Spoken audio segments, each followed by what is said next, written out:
Chelsea is a TV and radio talk show host and a millennial lifestyle expert. She is the CEO and co-founder of Impulse, a digital marketing agency that specializes in creating content targeting millennials.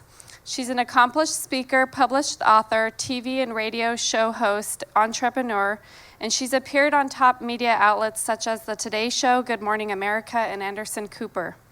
She's a millennial board member for Cosmopolitan magazine. Please welcome Chelsea.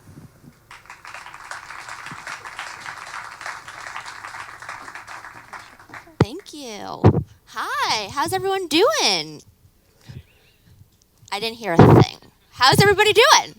Thank you. Well, I'm really excited to be here. It's only my second time in Sacramento. Although it's rainy, it's still beautiful, and I love the chill in the air. I live in Los Angeles now, and I'm like, it's 80 degrees, and I'm like, want to wear my sweater and boots. So I'm happy to be here today to wear my sweater and boots. But more importantly, to be able to talk to you, share insight, learn from all the incredible speakers here today. We did get the honor to and the privilege to have dinner last night, and I was just so blown away at the incredible group of people that are going to be speaking under one roof. And I have to say, I'm 25 years old. I started working in this space when I was 16. For the past 9 years, I've been to a lot of different summits, a lot of different conventions, a lot of different speaking opportunities where I was the only millennial in the room. So it's really exciting to see a lot of millennials in this room.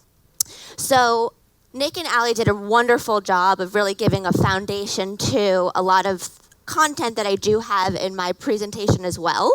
I'm excited that they did because I have so much content in this presentation with not that much time, and I'm going to really dive in deeper to the things that they didn't hit.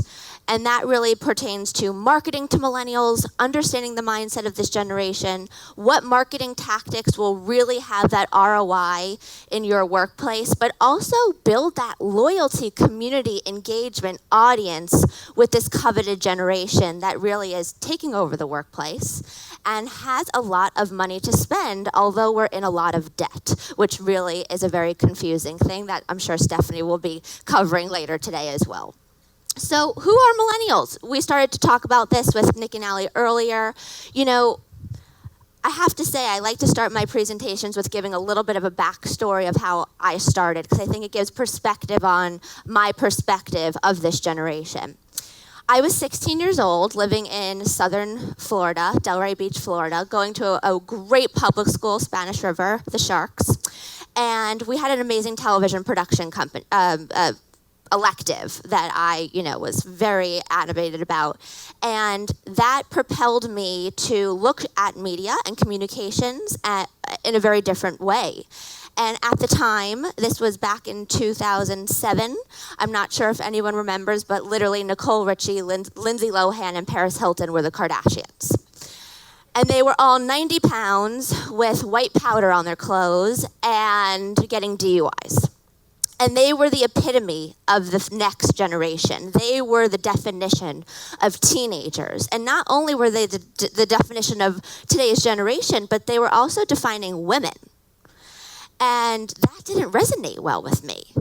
And I decided to take action on that because it really infuriated me that these three women were defining the next culture, the next generation, and my gender.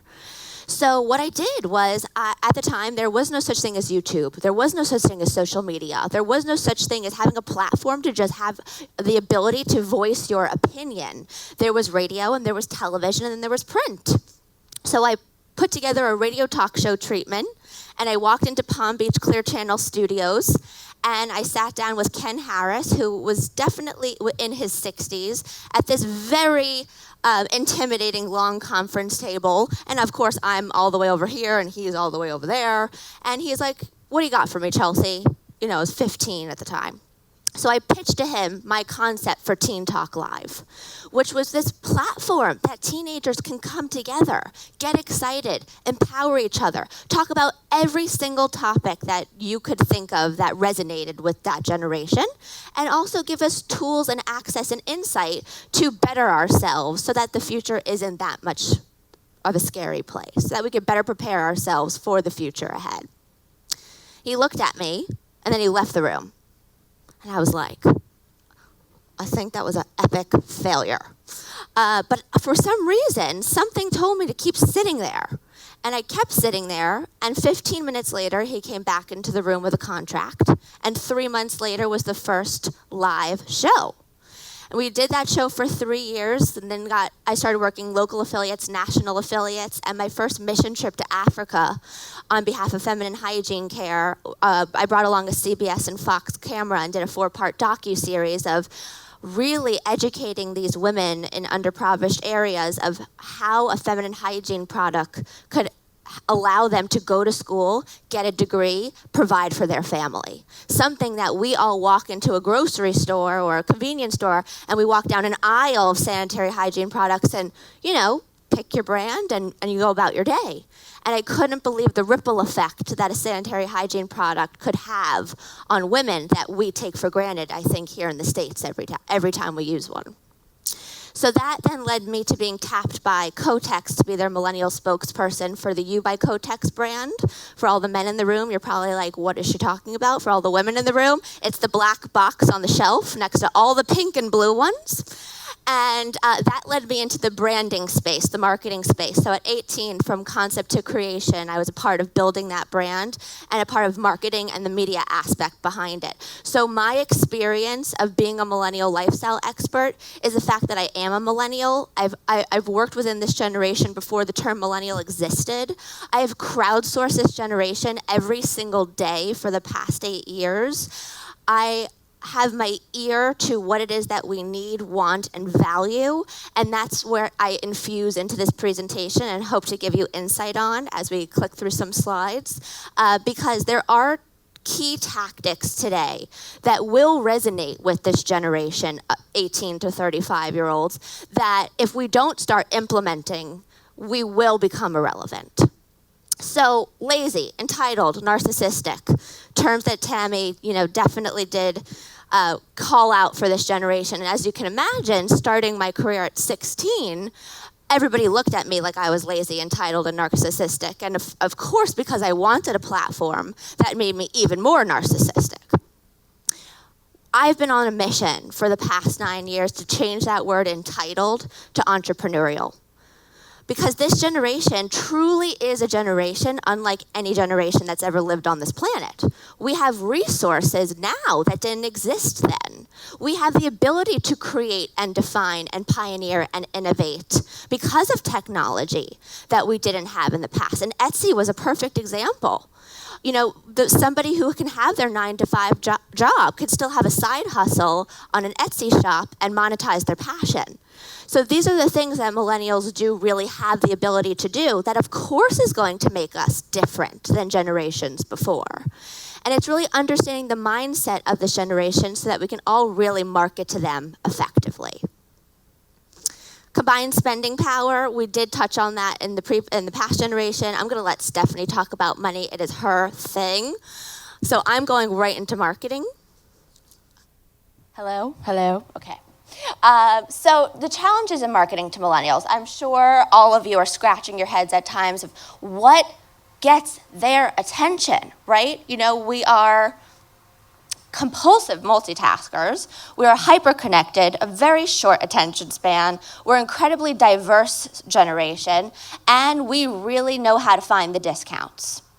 So with this multitasking attitude, because we are so hyper-connected and because we are so tech-savvy in finding that, that price might not be the only price, it's hard to cut through the clutter. So how do you cut through the clutter? There are ways, but the ways are different, and they force CEOs and marketing executives to really take a risk and also really take a risk on other millennials, which has been I call my career over the past 9 years a blessing and a battle at the same time, because I've had the experience of doing so many things in such a short period of time at such a young age that I am so thankful for every day. But every single day has also been a battle of me breaking down those barriers about this generation and really trying to gain the trust of people to allow me to infuse different marketing tactics to then, of course, amplify messaging, broaden brand awareness, grow that community around your media platform, brand, product, influencer, celebrity, and generate an ROI. So let's get into it. Marketing tactics that are in and that are out. An aligned content and social strategy. Who has social media? Who has a Facebook, a Twitter, an Instagram? Perfect. Sometimes when I don't see the person raise their hand, I literally talk to them the entire time. So here's the thing.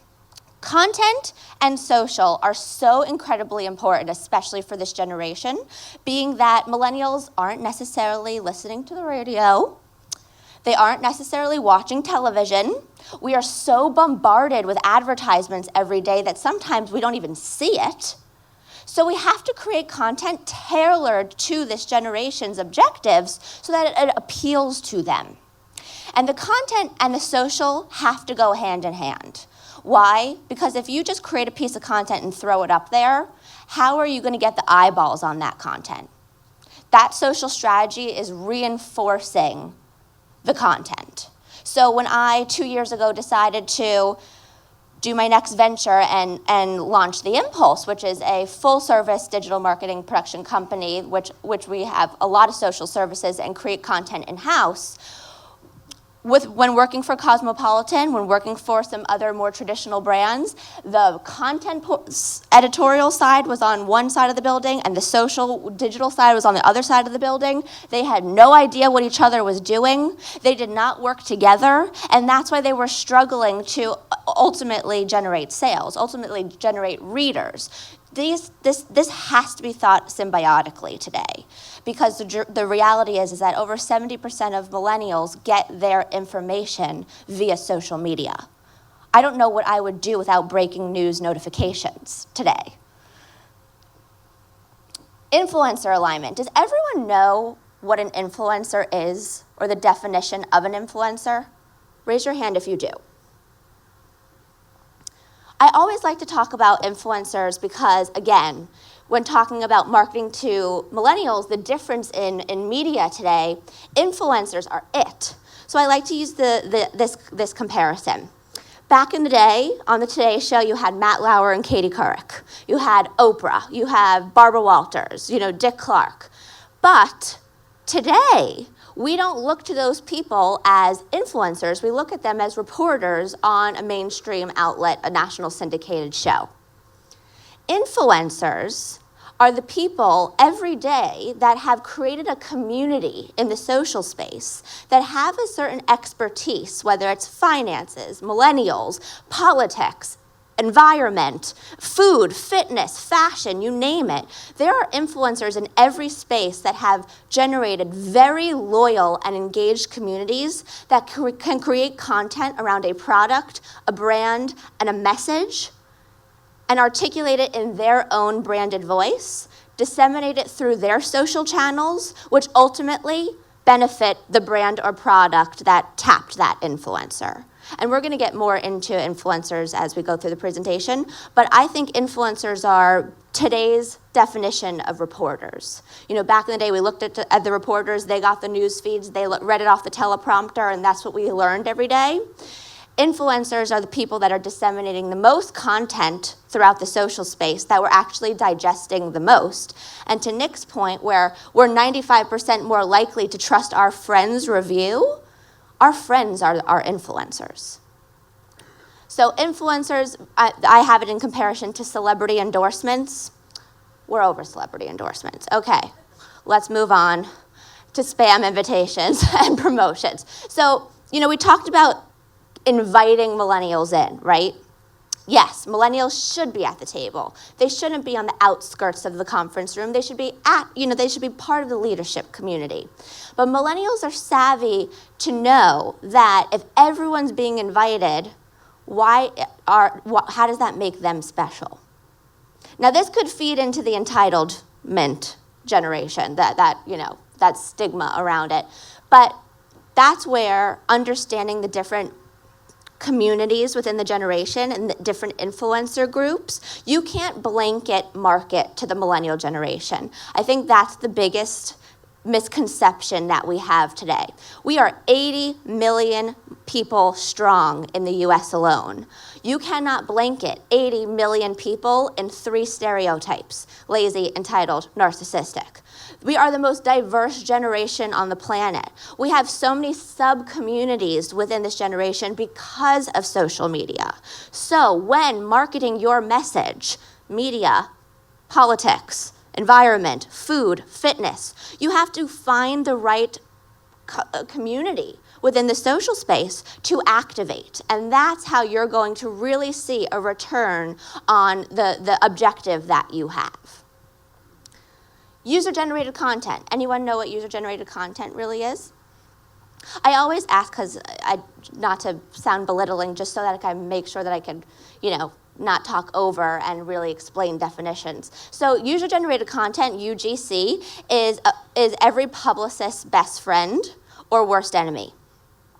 UGC is a picture that I just took of Nick and Allie speaking up here with their presentation, tagging K-Love in the social space, and tweeting it out to my 115,000 followers. That was user-generated content that was promoting K-Love today. Think of all the content if you were to type in hashtag Taco Bell, hashtag Bailey's Irish Cream, hashtag Doritos. All of the content that would come up that you and I and our friends and our family create every day around a brand. If I took a video of Nick's Southwest testimonial, that would have been an amazing piece of UGC for Southwest. User-generated content is the most authentic and organic way to get brand messaging out there by influencers that are relevant in your space. Experiential micro-content versus long-form content. Long-form content, when I'm talking, 3,000-word articles or 1-hour documentaries or even 5-minute videos in the social space, that's why Instagram and Snapchat and Vine are taking over, because it is 15 seconds long. We have the attention span, I think Gen Z has the attention span of about 7 seconds, and millennials have the attention span of about 11 seconds. I think a goldfish has the attention span of about 6 seconds. So when thinking about how to punctually trigger this generation, we have to start thinking micro for a macro gain. Experiential activation. That means what experiences are companies, brands, products creating that are getting millennials excited to attend, like today, how there's so many millennial speakers here, and creating content on behalf of that experience, which equals user-generated content, which equals more content about your product, about your brand, about your message in the social space, with hopefully an aligned hashtag, so that you could track the analytics, the impressions, the data about what people are saying about your brand, what people are saying about your message, what you could do differently for the next round. Exclusivity, endless invites. Millennials really do like to feel like they're getting something special. So if you can infuse an element of exclusivity with not broadening out to everyone and their mother, you will start to see millennials get more excited about attending. Post-press or recaps or just, promotion of leading up to an event, real-time event tracking is now and the way of the future. People like to get their information now, right? We are the Insta generation. So having those big jumbotrons with having, all the Twitter feeds come up and everybody feel like they are part of the know now, that's what millennials really thrive off of. Incentives and giveaways versus no free swag. Millennials will post for you on behalf of the brand, on behalf of that campaign. If there is a piece of collateral that really resonates with them, they would be happy to share it. Sharing that equals, again, UGC. So hopefully all of these tie together. That makes sense about marketing tactics that are working and not working with this generation. Co-creation, we talked about it a little with Nick and Allie. Millennials absolutely love to have their voices heard. Am I standing totally in front of everything? I have productive ADD, so it's hard for me to sit still or stand still. Co-creation, millennials, again, want to have their voices heard. They want to be a part of the brainstorm. They want to be a part of the creation. If you give the opportunity to have the millennials say what they like and they don't like, they will be more than happy to tell you. I know this because over the past 3 years, I've been doing weekly Twitter chats. If you've never participated in a Twitter chat or never heard of one, I totally suggest that you join every Tuesday, 5 p.m. Pacific Standard Time. It's a new topic, whether it's finances, taxes, entrepreneurship, building a brand, building your personal brand, how to utilize social media to the best of your ability, how to monetize your social channels. It is a real-time crowdsourcing opportunity for a brand to hop on so that they could get an understanding of the 300 to 400 people participating in this conversation around this topic within 1 hour. It's an amazing blueprint for a brand to really understand the consumer audience perspective on what it is the topic is. And it's really an experience that millennials love because they get to partake in the conversation. Every Tuesday, 5 p.m. Pacific, #MillennialTalk. You don't believe it until you witness it, about the magic that happens within the hour. Here we go, influencer marketing. So when brands come to me and the Impulse and they go, we have this product, I'm gonna use a nutrition company that we just worked with. We had this, it's called the Complete Cookie. We wanna just boost sales around the Complete Cookie. How do we do that? Okay, well, first of all, we'd love to create this, consumer-facing marketing video that's really edgy and entertaining. And I have this word that I like to call infotainment. That is the way that you have to think about educating this generation. It has to be informational, yet entertaining at the same time. And we will be that much more open to actually listening. So we said, please, take the risk. Let us do this edgy campaign for you about the Complete Cookie. Let's align a hashtag. Let's align an influencer campaign. So in addition to just one video, we had 30 influencers in the nutrition, fitness, lifestyle space activate on behalf of this video, on behalf of this campaign. We didn't have $1 spent on ad buys or boosting of the content in the social sphere. We truly just wanted to see what influencer engagement would do for this video, for this product. They put the video on their website for 2 weeks, and they had instant spike in sales. Why did they have that spike in sales? One, the piece of content was infotainment. It educated you about the Complete Cookie, and then it entertained you like nobody's business because it was really funny. Then the 30 influencers that were activating on behalf of this campaign, tagging the hashtag, tagging at Complete Cookie, they were spreading brand awareness throughout their networks. 30 different networks were tapped for this one brand in particular. And that ecosystem helped create the ROI.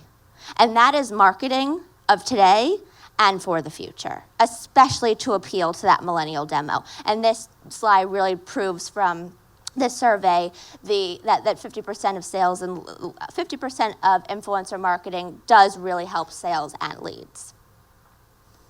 So we're in a radio station.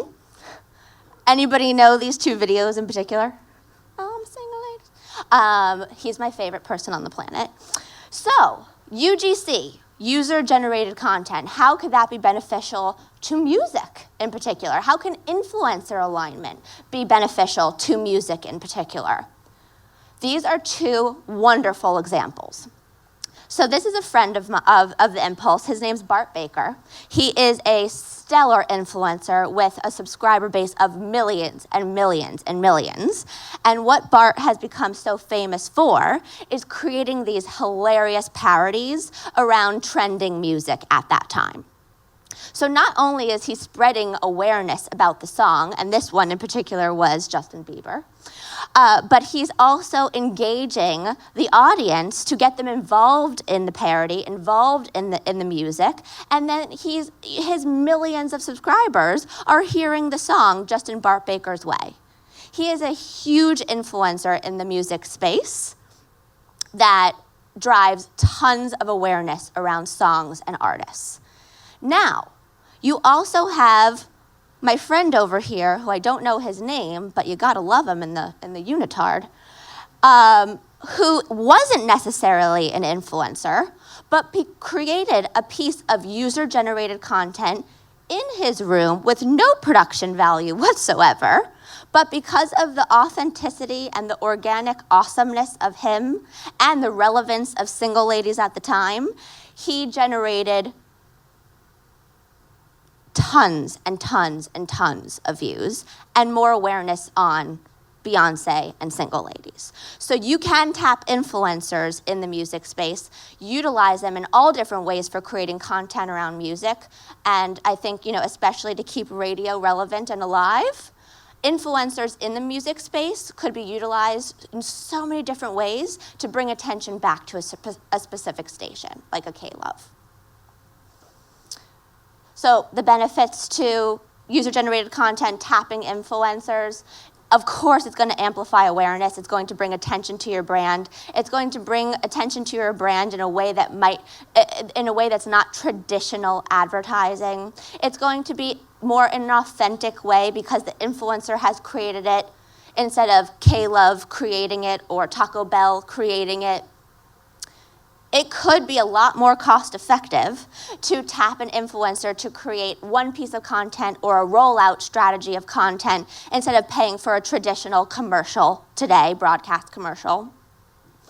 And it's micro content. All these influencers are not creating long form content. They are creating micro content in the social space, whether it's 15 seconds long or 3 minutes long parody, because they know what their audience likes already. When you tap an influencer who has a built-in community, they know their community. So you do have to trust the influencer that they know how to create the content around your objectives to the best of their ability to get their community excited and to engage at the end of the day. Call to action. This is so vital in marketing today, especially within the social space, and especially to get that millennial excitement around it. Call to action is not, hey, this is some UGC that we did, an influencer alignment for Feed the Models, which was the Complete Cookie campaign. If you just put something out there and you're not asking of something, click this, download this, buy this, share this. And it doesn't have to be in such a blunt way, but if you're not creating that call to action, a millennial doesn't have that incentive to actually engage in on that post. So that call to action should not be something so blunt like download this, but it should have the essence of what it is that you actually want from that piece of content. What results are you trying to create from putting that out there? Infuse that into the piece of content. It could be in the subject line, doesn't have to be in the video, it could be in the subject. But that call to action, you're gonna start to see the actual action step being taken.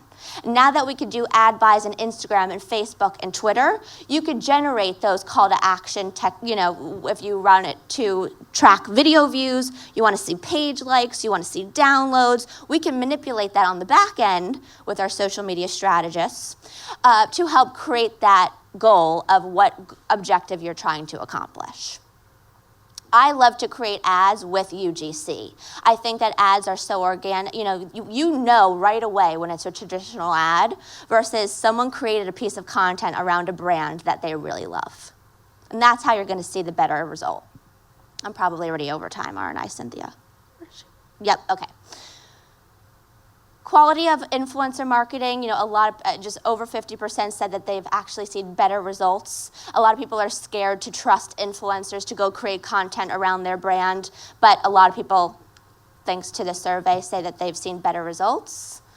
Blogs, so effective. Facebook dominates the space, but Instagram is not one to overlook. And again, all about the experience, especially within music. Why do millennials love music so much? Because it is an experience. When they go to a festival, when they go to a concert, it is the experience that they get with the artist at hand and everything around them, what that experience entails. If you're creating an experience through the content, through the social, for the influencer alignment, the millennials are going to be that much more likely to engage and also stay loyal to your brand. back to Nick's Southwest example. His experience on Southwest is so great that he chooses to not ride any other airline because of the experience. He didn't say because they had the best prices or the best food, because of the experience provided. And that's what millennials really do seek out at the end of the day. Real-time event tracking. Here's your social checklist. If there's something to whip out your phone and take a picture of, these are all the things that should be taken into consideration when planning an event. I know I asked this morning, is there a hashtag for the event today? Is there a handle that we should be tagging today? Because that's where my brain goes right away. But this social checklist really allows you to engage to the best of your abilities and amplify in the best way possible of, again, the messaging objectives that you want to ultimately create within a summit, a speaking event, a product rollout, you name it. This is something to really take into consideration. Okay, I'm so sorry. So much content to get to. I always like to infuse actual crowdsourced information into each presentation. So all of these tweets, I sent out a tweet, what marketing tactics excite you to go to an event? And you can see these are real millennials with their real answers. And the common thread is content, giveaways, engagement, and of course, the actual experience at the end of the day. Thank you.